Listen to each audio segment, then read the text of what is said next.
If I can install a bit of a strap or something, that's a reasonable place to put this propane canister in this sail locker, and it doesn't pinch off the pro water washdown hose or the air vent hose or the propane hose. And because propane sinks, if it does happen to leak, there is a drain in the bottom of this locker that goes to underneath the boat. So I think that's about as safe as it can be. I believe I can feed it through here and have it pop out through the countertop. And then I can mount the heater here, and it would be not underneath, but reasonably close to the vent. Even though it's a ventless heater, which means that it's super efficient, I still want it to vent out the top. I changed my mind.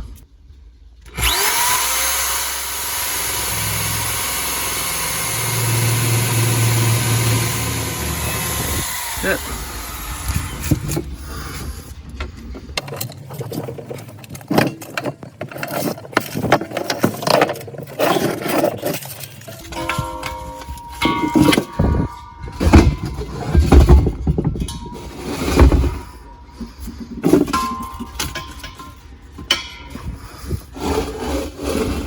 Kind of mount it here. I really didn't want to drill another hole in this wall, but I'll just end up sealing this up, tightening this up.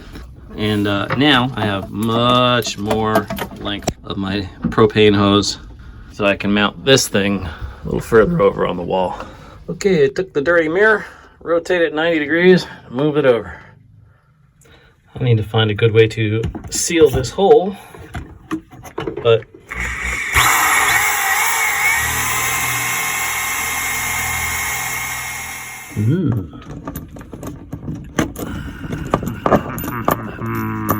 first thing we're gonna do today is replace this little copper bend with something like one of these T-fittings, and then I'll serve water basically straight up and come out this way to go to the water heater. Gonna drill a 3/4 inch hole for the water line.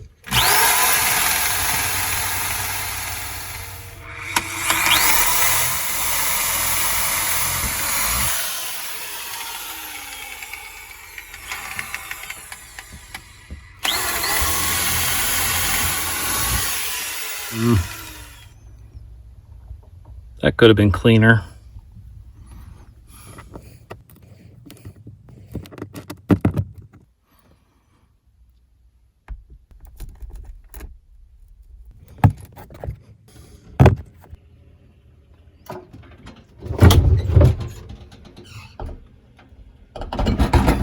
What a mess.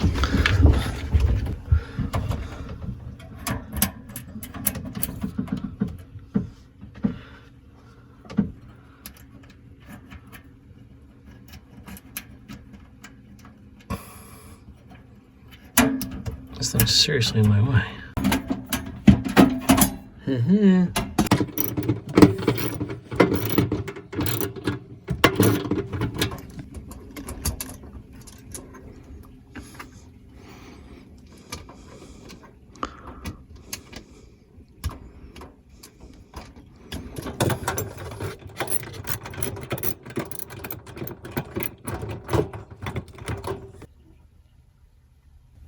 For water supply, I used some excess hose from down below, and I put this, it's kind of like a shark bite sort of fitting on here, and it's a quick disconnect that mounts up to this piece here.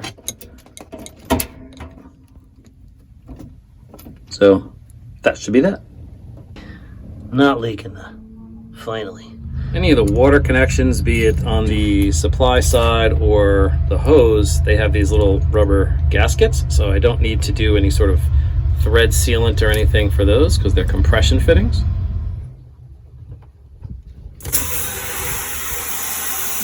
I'd say that's enough water pressure for a shower.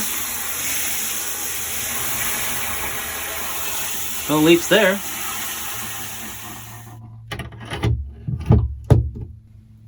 Cool. Also a good idea to use 2 wrenches. I'll just tighten this with a wrench and hold back on the other fitting above it.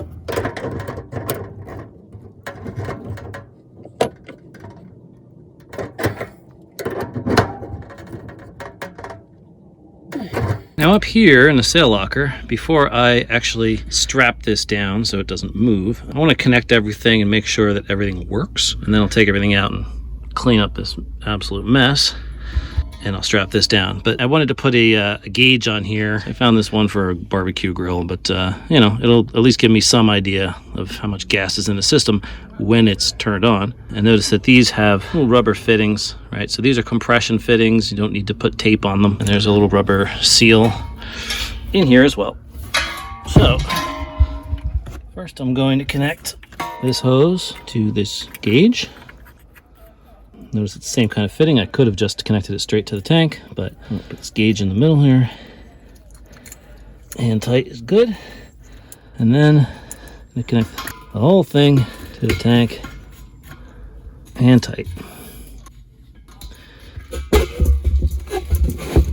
So, in theory, if I turn this on, there shouldn't be any leaks. And I can test that in a minute. First, let's just see what we get. All right. Plenty of gas. I don't hear or smell any leaks, but we can use some soapy water to test all the connections for leaks. Soapy water.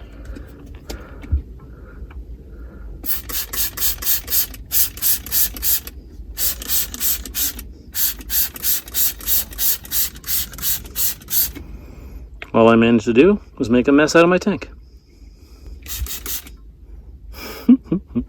All good here.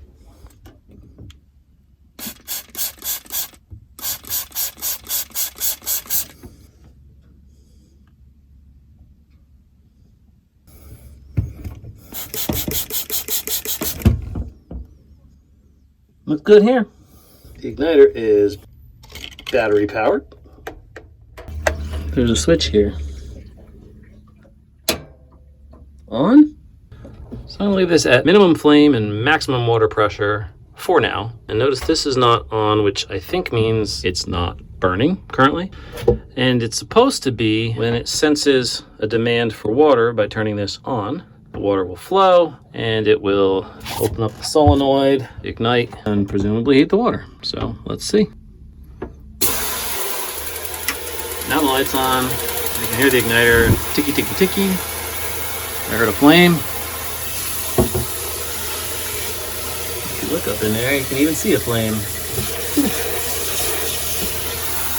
Water's hot as hell. Oh my God, it works. Woo! Now, if I turn this off, it's off. How cool is that? There we go. Sump pump. Self-contained box. Very cool. Okay, so I have this goofy little bilge pump that was just sitting down in here, not connected to this hose. Look at that. It's all closed up. Explain that to me. I have no idea. But anyway, I stole the power. It's kind of tapped in over here at the moment. And I'm going to use this for this shower sump. Now what I need to do is hook this up so that this output port is pumping through that hose, or perhaps a different one if I end up having to replace it, which then goes up and goes up behind here, behind this carpet, and goes out the side of the boat. And then also I need to plumb up one of these 3 input ports to somewhere up there, that output nipple of the shower base. That's the drain. Really small. Betting I can fit a bigger drain on there. Alright, I think I could try to find something bigger, a slightly bigger nipple, because that way I can use one hose and these will match up. That's slightly different. Okay, I'm going to replace this kind of fitting that goes up into the bottom of the drain pan. And of course, I couldn't find what I needed exactly. So this is a 5/8 nipple.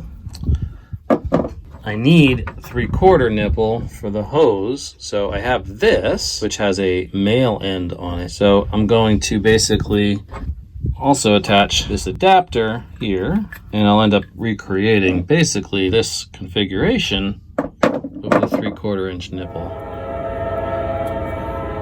Here comes the train. Always trains.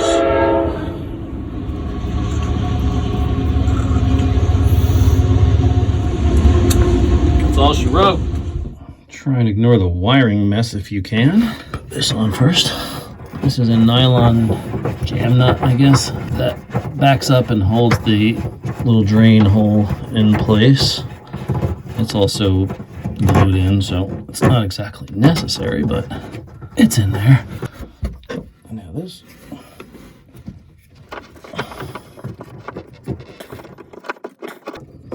Down my way. AC Romex running through there in my way. Awkwardly just sitting there in the bilge.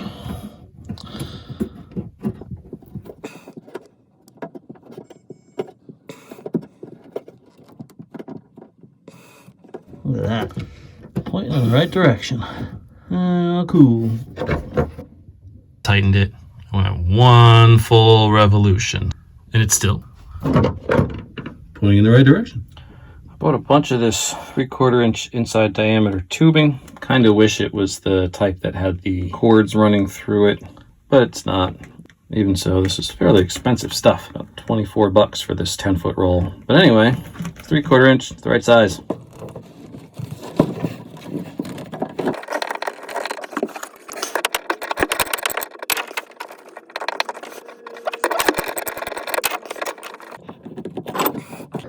Snugged all the way up. Come on.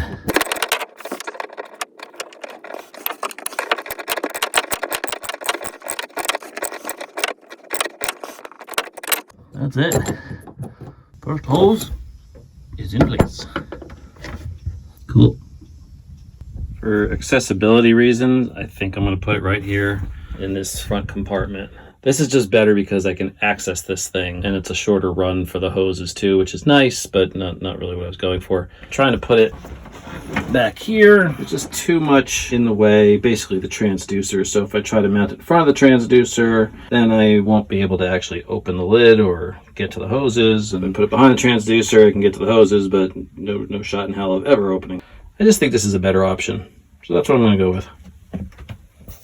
Instead of using this hole, which is already opened up, I'm going to use this lowest one. I'd just rather have the lowest possible input source.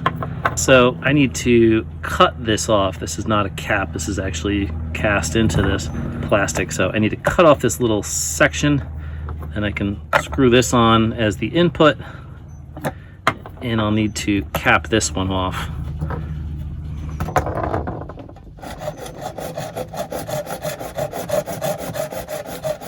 Okay, so here's my lowest hole, so I can screw this nipple on here.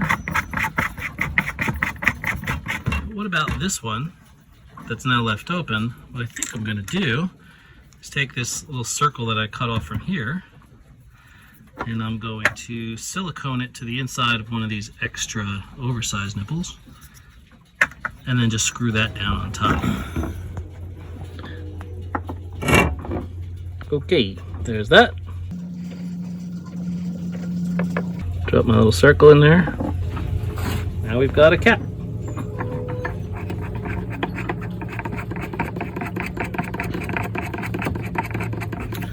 Okay, now my input is the lowest port. I can go ahead and connect up that hose. There we go. Position my clamp here. That's going to be interesting to get to. Let's see. Right then. We're going low.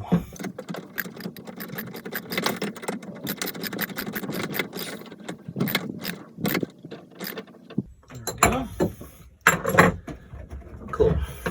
And I'm not going to position this box just yet. I'm going to wait until I hook up the discharge before I lock the box down. Took the hose here and I fed it up. It's going up there. find this awkward piece of carpet, blah, blah, blah. There's a bunch of stupid wires here. But anyway, there's a through-hole discharge here that is 5/8 maybe. In any case, it's the wrong side. It's not 3/4 inches.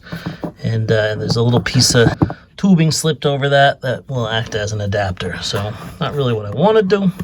I should probably get another fitting that's actually a 3/4 inch, but that's not what I'm doing at the moment. Take this hose, bring it up here. I'm trying to figure out which way it's bent. And I'm gonna slip it right over that adapter. And that'll actually work pretty well. And then I'll just tighten this down. Okay, connect this up now to the discharge. Get that on there.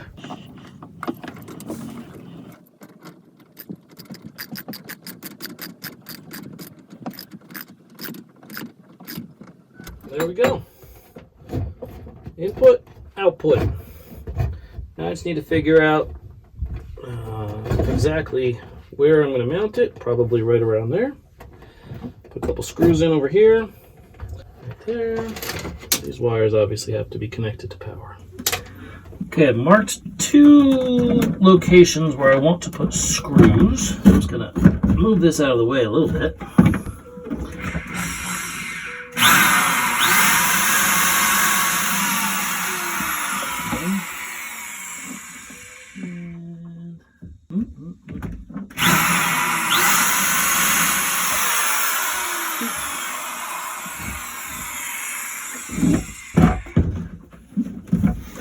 And now I need to find my screw holes.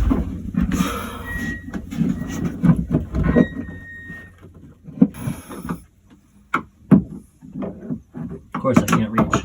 That would just be too easy. That would be easy.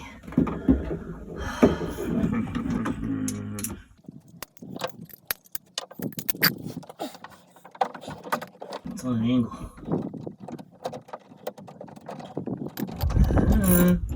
But it's working.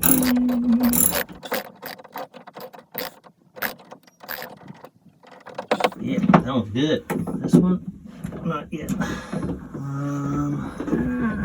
That's gonna be fun to get to. He's in there. Okay, to wire this thing up, I found these positive and negative, well, this positive, this negative, 12-volt circuit that used to power that old bilge pump that was in here. So I took the positive and negative wires that go here to this sump, and what I did was I wired them up with excess 18 gauge wire that's going to be a circuit that continues on up towards the marine head to power the little fan for the composting head. So they're going to run on the exact same circuit and always be in a position of always on at the ready. So I can now take these and connect them up, positive and negative here, and we should be ready to test this. River water.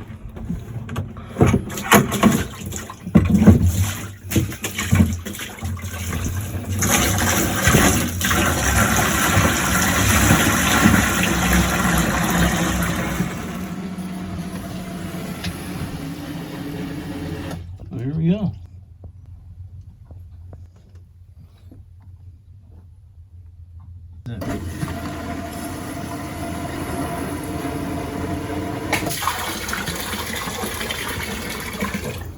Cool.